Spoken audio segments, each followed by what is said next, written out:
Hello students, our today's chapter is chapter number 9, the living organisms, characteristics and habitats. इस chapter में हम पढ़ेंगे living organism के कुछ कैरेक्टरिस्टिक्स, उसके फीचर्स के बारे में और हैबिटाट्स मीन्स जहाँ पे वो रहते हैं वो सराउंडिंग्स के बारे में. The first one is given, Paheli and Bujo went on vacation to many places of interest.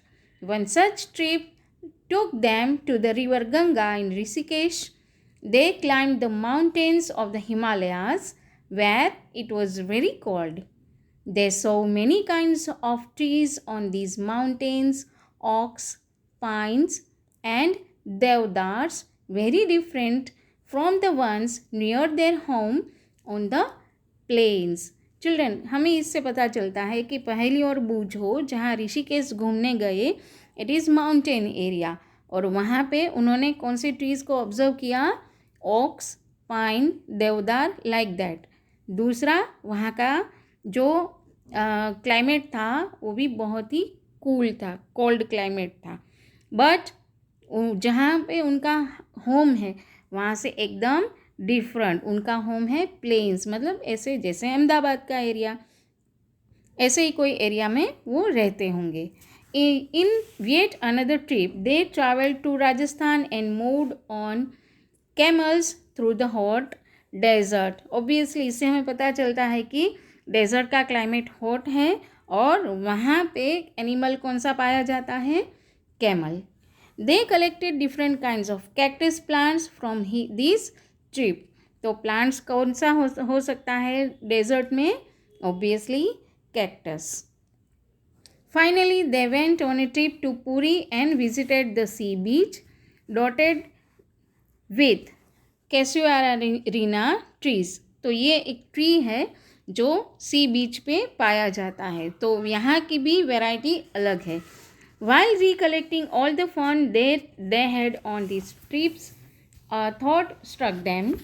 उनको ये सारी अलग अलग ट्रिप पे जब गए तो वहाँ का प्लांट्स है, वहाँ के एनिमल्स है, वहाँ का वेदर है, क्लाइमेट है, इससे उनको एक थोड़ा दिमाग में एक क्वेश्चन आया कि क्या सारी प्लेसेस सेम होती है या सारे क्रीचर्स एक जैसे होते हैं या नहीं. All this places were so different from one another. Some were cold, some very hot and dry, and some places so humid. सारे तीनों प्लेसेस का जो हमने देखा, all they are very different from each other. And yet all of them had many organisms of various kinds. इन सब जगहों पे कई organisms survive करते हैं. They tried to think of a place on earth where there may not be any living creatures. Bujo thought of places near his home. Inside the house, he tried the cupboards. He had thought that there may not be any living organisms here, but he found one tiny spider in the cupboard. ऊजो को ये लगा कि कोई ऐसी place है जहाँ पे कोई भी लिविंग ऑर्गेनिज्म नहीं होता. इवन उसने सब जगह ढूंढ लिया, बट उसके कबोर्ड में भी एक छोटा सा टाइनी स्पाइडर था. दैट मीन्स कोई प्लेस ऐसी नहीं थी जहाँ पे लिविंग ऑर्गेनिज्म ना हो. Outside the home too, there did not seem to be any place he could think of that did not have living creatures of some kind or the other. एक या दूसरा कोई तो लिविंग ऑर्गेनिज्म होता ही है. Paheli started thinking and reading about far away places. She read that people have even found tiny living organisms in the openings of volcanoes. तो volcano के opening में भी ऑर्गेनिज्म सर्वाइव करते हैं. दैट मीन्स हम ये कह सकते हैं कि कोई भी ऐसी प्लेस नहीं है जहाँ पे लिविंग ऑर्गेनिज्म ना हो on earth. Okay, now in 9.1 let us see this topic, organisms and the surroundings where they live. Organism कहाँ पे रहते हैं, उनका आसपास का सराउंडिंग क्या मतलब उनका सराउंडिंग क्या है जहाँ पे वो रहते हैं. Another thought that occurred to Paheli and Bujo was about the kinds of living organisms that were present in different locations that they had visited. उन्होंने जहाँ जहाँ विजिट किया था उन सब की लिविंग ऑर्गेनिज्म एक दूसरे से अलग थी. The desert had camels, the mountains had goats and yak. Puri had some other creatures, crabs on the beach and such a variety of fish being caught by the fishermen at the sea. तो ये सारे desert, mountain और सी बीच, इन तीनों में living organism different kind की उन्होंने देखी. And then there did seem to be some creature like ant that were present in all these different locations. तो ant तो ऐसा एक क्रीचर है जो इन सारी जगहों पे उनको देखने को मिला. The kinds of plants found in each of these regions were so different from the plants of the other region. इन तीनों के में जहाँ जो प्लांट्स वैरायटी है वो भी एक दूसरे से एकदम अलग है. What about the surroundings in these different regions? Were they the same? Surrounding कैसा होगा? ये region है वहाँ का, वो भी same है या different है? Let us see. Here one activity is given. For this activity children, one table is given 9.1. Here we have to fill all these details. क्या क्या fill up करना है? Animals, plants and other objects found in different surroundings. Forest में हमें क्या क्या मिलेगा, mountains में क्या मिलेगा, डेजर्ट, सी और एनी अदर. मीन्स इसके इन यहाँ पे जो दिया है 4 हैबिटाट्स के बारे में, उनके अलावा कोई प्लेस है जिसके बारे में हम लिख सकते हैं.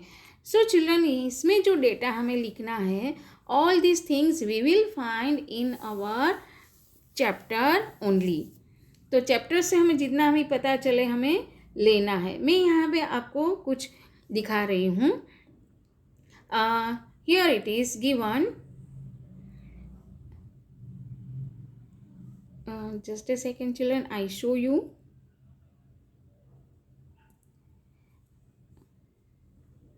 दिस वन कौन कौन सी ऐसी चीज़ें हैं जो एनिमल्स और प्लांट्स के अलावा हमें मिलती हैं. Perhaps plants like parts of plants like dried leaves, parts of animals like bones, ये हमें मिल सकता है. अदर जो थिंग्स के बारे में लिखना है, अदर ऑब्जेक्ट्स के बारे में लिखना है वो. Then different kinds of soils, pebbles, salt, ये सारी चीज़ें हैं जो अदर में हम लिख सकते हैं. सो फॉर एग्जांपल हम फॉरेस्ट की बात करें, फर्स्ट वन इज गिवन. तो फॉरेस्ट में for example banyan tree, pine tree, तो ये सब ट्री लिख सकते हैं. फॉरेस्ट के वाइल्ड एनिमल्स है वो लिख सकते हैं, कुछ बर्ड्स के नाम लिख सकते हैं. ओके. और इसमें ह्यूमस है, सॉइल है, पेबल्स है, तो ये सब भी हम इसमें ऐड कर सकते हैं. सेम वे बाकी का भी हमें कंप्लीट करना है. सो जैसे जैसे हम चैप्टर को आगे बढ़ाते जाएंगे, all this things we will find. Now children, here it is given in table 9 in point 9.2, that is habitat and adaptation. अब habitat क्या है और इसका adaptation क्या है. habitat means surroundings, जहाँ पे हम रहते हैं. okay, and adaptations that means features जो हमें develop करना है survive करने के लिए. so these will discuss. What do you find from the plants and animals listed in activity 1? Did you find a large variety in them? Obviously, activity 1 में हमने desert के बारे में अभी तक जो प्लांट्स और एनिमल्स के बारे में हमने पढ़ा था वो, देन सी बीच के ऊपर के प्लांट्स और एनिमल्स और माउंटेन का, तीनों का डिस्कशन हमने किया है ये प्रीवियस टॉपिक में. ओके. तो ये तीनों एक दूसरे से एकदम अलग है. Did you find a large variety in them? Yes, obviously. Look at what you have entered in column for the desert and a column for the sea in table 9.1. Obviously desert में हमें organism में, living organism में हम plant की बात करें तो cactus हो सकता है, और एनिमल की बात करें तो कैमल है. ओके. और सी की बात करें तो क्रैब है, फिश है, ये एनिमल्स है. So did you list very different kind of organism in these two columns? Yes. What are the surroundings like in these two region? अब देखो ये सारे एनिमल्स है जो सी कोस्ट पे सर्वाइव करते हैं, उसका सराउंडिंग क्या है?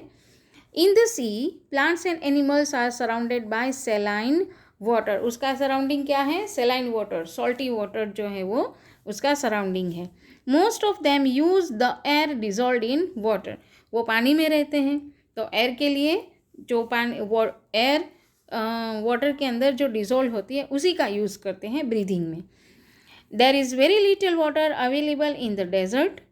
It is very hot in the day time and very cold at night in the desert. तो सी और डेजर्ट इन दोनों का जो क्लाइमेट है एकदम अलग होगा. सी है पूरा पानी से भरा है, इसके सामने डेजर्ट है तो वहाँ पे पानी की शॉर्टेज होती है, बहुत ही कम बारिश होती है. The animals and plants of the desert live on the desert soil and breathe air from the surroundings. तो जैसे सी एनिमल्स है जो पानी में रहते हैं, वैसे ही डेजर्ट के एनिमल है वो सॉइल के ऊपर रहते हैं और वहीं एयर को ब्रीथ करते हैं. The sea and the desert are very different surroundings and we find many different kind of plants and animals in these two regions, isn't it? Yes, sea और डेजर्ट दोनों में वैरायटी, एनिमल और plant की variety एक दूसरे से एकदम अलग है. Let us look at two very different kind of organisms from the desert and the sea, a camel and a fish. दोनों के एक एक एनिमल के बारे में हम डिस्कस करेंगे. डेजर्ट का एनिमल कैमल और सी का एनिमल है fish. The body structure of a camel helps it to survive in desert conditions. Camels have long legs which help to keep their bodies away from the heat of the sand. आप लोगों ने photo देखा होगा. Here it is a photo. पैर जो है लंबे लंबे होते हैं जो सैंड से बहुत ही ऊपर रहते हैं ताकि सैंड की जो हीट है, गर्मी है, वो उनको बॉडी को डायरेक्ट ना लगे. They excrete small amount of urine. Their dung is dry and they do not sweat. तो ये एक दूसरी एडेप्टेशन है क्या कि यूरिन वो कम एक्सक्रीट करते हैं, उसका डंग जो है वो ड्राई होता है और स्वेटिंग नहीं होता है. मीन्स ये तीनों ऐसे फंक्शन है कि जिससे बॉडी से पानी बाहर ना निकले. Since camel lose very little water from their bodies they can live for many days without water. ये हमने लोअर स्टैंडर्ड में भी पढ़ा है कि around for some 2 weeks camel can live without water and food. Let us look at different kinds of fish. Some of these are shown in figure 9.3. Here it is, some fish are given in this figure. There are so many kinds of fish, but do you see that they all have something common about their shape? Yes, fish का जो shape है वो streamlined है. वो streamlined इसलिए है, you have studied in previous chapter कि it help them to swim. All the ones shown here have the streamlined shape that was discussed in chapter 8. This shape helps them move inside water. Fish have slippery scales on their bodies. These scales protect the fish and also help in easy movement through water. तो ये सारे features हैं fish के, so that it can survive in the water and also easily move in water. We discussed in chapter 8 that fish have flat fins and tails that help them to change direction and keep their body balance in water. Gills present in the fish help them to use oxygen dissolved in water. So swim कैसे करती है, direction उसका कैसे change होता है, and gills through oxygen, वो dissolved oxygen water में है वो कैसे लेती है. All these are features of fish. We see that the features of a fish help it to live inside water and the features of a camel help it to survive in a desert. So here it is. We have discussed about these two different animals of very different places. Okay children, that's it for today. The next topic we'll discuss in next video. Okay, bye bye.